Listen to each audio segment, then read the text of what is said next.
Mikey Williams at Arvin Tolentino mga bro sabay darating sa Barangay Ginebra at Jeremiah Gray trade sa Northport. So kontra Blackwater Busing nga mga bro ay nakabalik na itong si Jeremiah Gray matapos ma-injured sa kanilang debut game, habang si Maverick Ahanmisi naman ay 2 linggo pa daw ito bago makalaro ulit, yun ay kung hindi pa ito matrade. May rumors nga ngayon na kumakalat mga bro na posibleng itrade na si Jeremiah Gray sa suki ng Barangay Ginebra na Northport Batampier.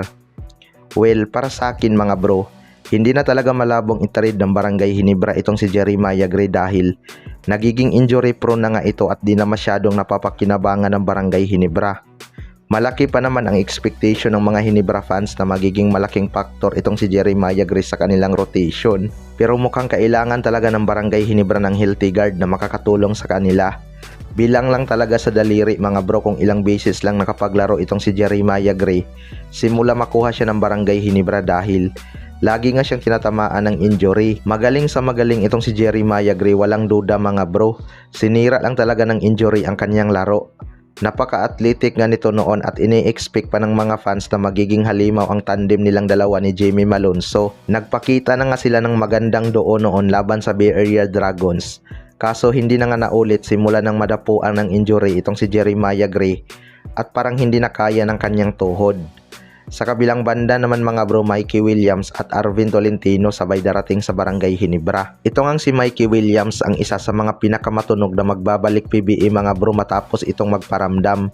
Minsan na nga itong nanood ng laban ng Barangay Ginebra kaya nalilink talaga siya sa Barangay Ginebra. Isa pa, nandyan din ang kanyang kaibigan na si Jamie Malonzo at mas marami nga siyang close friend sa SMC Group.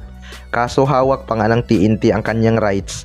Kaya mangyayari lang yan mga bro kung magkakaroon ng deal ang Barangay Ginebra at TNT tropang 5G. Hindi rin naman kasi kawalan si Mikey Williams sa kanila dahil nagkampiyon naman sila nang wala ito.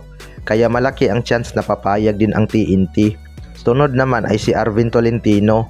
May mga offer nga daw ito sa KBL matapos mabalitaan na free agent na ito. Kung maglalaro ito overseas mga bro, clearance lang ng Northport Batampier ang kailangan at makakapaglaro na ito. Tapos malaki pa ang offer doon sa KBL.